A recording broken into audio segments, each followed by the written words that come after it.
Assalamualaikum warahmatullahi wabarakatuh. Hai anak-anak yang cerdas. Selamat datang di channel YouTube Pak Ridwan. Apa kabar nih anak-anak yang cerdas? Pak Ridwan berharap kalian semua tetap dalam keadaan sehat dan tentunya selalu semangat belajar bersama Pak Ridwan. Nah, pada video pembelajaran kali ini Pak Ridwan akan menjelaskan tema 1, organ gerak hewan dan manusia, pada subtema 2, manusia dan lingkungan, dan kita sudah sampai pada pembelajaran ke-6. Nah, anak-anak yang cerdas, sebelum kita memulai pembelajaran hari ini, jangan lupa berdoa dulu ya, supaya pembelajaran kita hari ini dilancarkan oleh Allah Subhanahu wa Ta'ala, dan kalian semua diberikan kemudahan dalam memahami pelajaran pada hari ini. Baik anak-anak yang cerdas, mari kita belajar dengan penuh semangat. Anak-anak yang cerdas, pernahkah kalian bermain sepak bola? Ketika bermain sepak bola, pernahkah kalian mengalami keseleo atau cedera? Keseleo merupakan gangguan atau cedera yang terjadi pada otot. Hal tersebut dapat terjadi karena adanya gerakan dadakan, kekurangsiapan otot untuk melakukan suatu gerakan, juga karena adanya paksaan gerakan pada otot. Keseleo bisa terjadi kapan saja dan di mana saja, serta dalam kegiatan apa saja. Misalnya saat berolahraga. Salah satu jenis olahraga yang rentan terjadi keseleo atau cedera otot adalah sepak bola. Karena dalam sepak bola, kerja otot sangat diforsir. Tubuh harus bergerak dan berlari dalam waktu yang lama. Oleh karena itu, untuk memperkecil kemungkinan terjadinya cedera, sebelum melakukan permainan sepak bola dan olahraga lainnya, harus menguasai teknik-tekniknya terlebih dahulu. Selain itu, kita harus melakukan pemanasan agar tulang dan otot-otot kita dalam keadaan siap. Nah, kira-kira gerakan-gerakan apa saja ya yang dapat kita lakukan untuk pemanasan? Nah, untuk mengetahuinya, mari kita mempelajarinya. Anak-anak yang cerdas, berikut ini macam-macam gerakan otot saat kita melakukan pemanasan. Yang pertama, gerak membengkokkan. Contohnya, ketika kita membengkokkan lutut, siku, dan ruas jari. Selanjutnya, gerak meluruskan. Nah, contohnya ketika kita meluruskan lutut kita, siku, dan ruas jari. Selanjutnya, gerak mendekatkan. Contohnya, gerak yang mendekatkan tungkai dengan tubuh. Selanjutnya, gerak menjauhkan. Contohnya, gerak tungkai menjauhkan dari tubuh. Selanjutnya, gerak memutar. Nah, contohnya ketika kita memutar lengan. Yang terakhir, gerak menekan ke bawah atau menurunkan. Contohnya, ketika kita menghentakkan kaki dan menekan benda dengan menggunakan tangan. Anak-anak yang cerdas, selain melakukan gerakan otot saat melakukan pemanasan, kita juga dapat melakukan beberapa cara untuk menjaga dan merawat kesehatan otot kita. Apa-apa saja ya cara itu? Nah, yang pertama, menghindari gerakan yang membebani kerja otot secara berlebihan. Agar terhindar dari gangguan atau cedera pada otot, maka kita harus menghindari kegiatan atau gerakan yang dipaksakan, gerakan tiba-tiba, dan kegiatan-kegiatan yang terlalu membebani kerja otot. 2. Melakukan peregangan. Lakukan beberapa gerakan peregangan sebelum dan sesudah melakukan aktivitas tertentu yang memanfaatkan kerja otot dalam jangka waktu yang lama, seperti saat melakukan olahraga, berjalan jauh, dan berlari. 3. Melakukan latihan rutin. Banyak latihan fisik yang dapat kita lakukan untuk menjaga kesehatan otot. Latihan rutin ini dapat dilakukan dengan beban maupun tanpa beban. Bisa dilakukan di dalam maupun di luar ruangan. Misalnya, jogging, bersepeda, latihan kebugaran di pusat kebugaran, dan lain-lain. Yang keempat, memenuhi kebutuhan cairan tubuh. Kebutuhan cairan setiap orang berbeda-beda. Sedikitnya mengkonsumsi 6 gelas air sehari agar dapat menjaga kesehatan tubuh.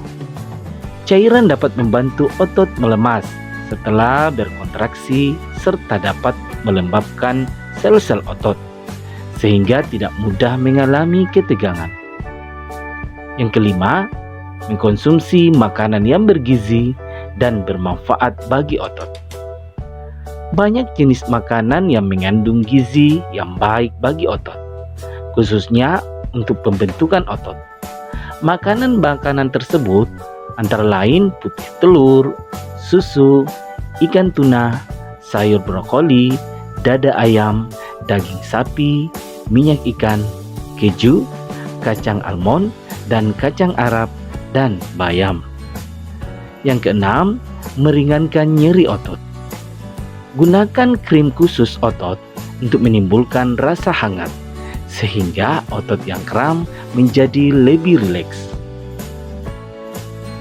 Anak-anakku yang cerdas, berbicara tentang otot, Pak Ridwan jadi ingat nih, Ade Rai. Kalian tahu tidak, Ade Rai itu siapa? Nah, sekarang mari kita mengenal sosok Ade Rai. Ade Rai binaragawan perkasa Indonesia. Ade Rai adalah sosok pria perkasa yang sangat terkenal di Indonesia, bahkan di dunia. Sebagai binaragawan Indonesia, banyak sudah prestasi yang diraihnya, baik di tingkat nasional maupun internasional. Saat ini, Ade Rai telah pensiun sebagai atlet binaraga. Meskipun demikian, ia tetap aktif menjadi pembina dan membuka tempat kebugaran di beberapa daerah di Indonesia. Nah, anak-anak yang cerdas, kalimat utama pada paragraf pertama terdapat pada kalimat pertama. Sehingga ide pokok pada paragraf pertama dapat kita tuliskan, Ade Rai adalah binaragawan yang sangat terkenal di Indonesia, bahkan di dunia. Pada waktu kecil, Ade Rai hanya seorang anak kecil yang memiliki tubuh kurus, bahkan bisa dibilang sangat kurus. Pada umur 10 tahun, Ade Rai hanya memiliki berat badan 25 kg. Bahkan hingga mencapai remaja dengan tinggi 183 cm, berat badan Ade Rai hanya 55 kg. Nah, anak-anak yang cerdas, kalimat utama pada paragraf kedua ini terdapat pada kalimat pertama. Sehingga ide pokok dari paragraf kedua dapat dituliskan, waktu kecil Ade Rai memiliki tubuh kurus. Ade Rai, dia memiliki minat yang tinggi dalam bidang olahraga. Pada awalnya, dia menggeluti bidang olahraga bulu tangkis. Namun, Ade Rai tidak begitu lama menggeluti bulu tangkis. Hingga pada akhirnya, dia lebih memilih untuk menjadi seorang atlet binaraga. Nah, anak-anak yang cerdas, kalimat utama pada paragraf ketiga terdapat pada kalimat pertama. Sehingga ide pokok paragraf ketiga dapat kita tuliskan, Ade Rai memiliki minat yang tinggi dalam bidang olahraga. Prestasi pertama Ade Rai dalam bidang binaraga diraih pada tahun 1995. Prestasi tersebut memicunya untuk terus aktif mengikuti berbagai kejuaraan, mulai dari lingkup kecil hingga besar, mulai dari lokal, nasional, hingga internasional. Hingga akhirnya Aderai terus berkembang dan meraih prestasi demi prestasi dari berbagai kejuaraan. Nah, kalimat utama pada paragraf keempat terdapat pada kalimat pertama ya anak-anak yang cerdas, sehingga ide pokok dari paragraf keempat dapat kita tuliskan, prestasi pertama Aderai dalam bidang binaraga diraih pada tahun 1995. Masalah prestasi yang diraih Aderai tidak perlu diragukan lagi. Dari berbagai kejuaraan yang diikutinya, selalu membuahkan hasil yang mengagumkan. Salah satunya kemenangannya di Muslemania World atau kejuaraan dunia binaraga kelas berat ringan. Dari situlah kemudian membawa Aderai menuju ke kejuaraan multi-event Asia Tenggara atau SEA Games pada tahun 1997. Pada kejuaraan tersebut, Aderai pun mampu mempersembahkan emas bagi bangsa Indonesia. Bahkan setelah itu masih banyak piala dan medali yang diraih dari berbagai kejuaraan tingkat nasional dan internasional. Nah, anak-anak yang cerdas, kalimat utama pada paragraf kelima terdapat pada kalimat pertama. Sehingga ide pokok dari paragraf kelima dapat kita tuliskan, prestasi yang diraih Aderai tidak perlu diragukan lagi. Berkat prestasi-prestasinya itulah, Aderai turut mempromosikan binaraga di Indonesia.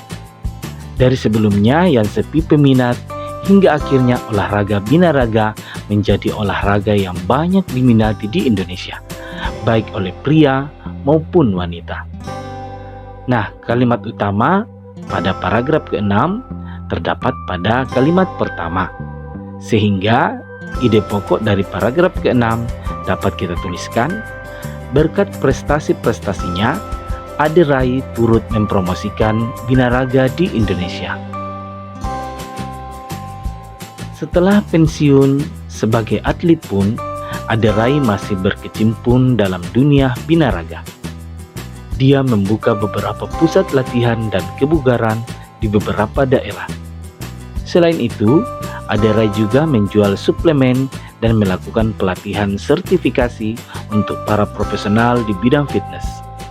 Ada juga aktif mengkampanyekan hidup sehat melalui fitness dengan menerbitkan buku dan majalah serta menjadi pembicara di berbagai seminar dan acara.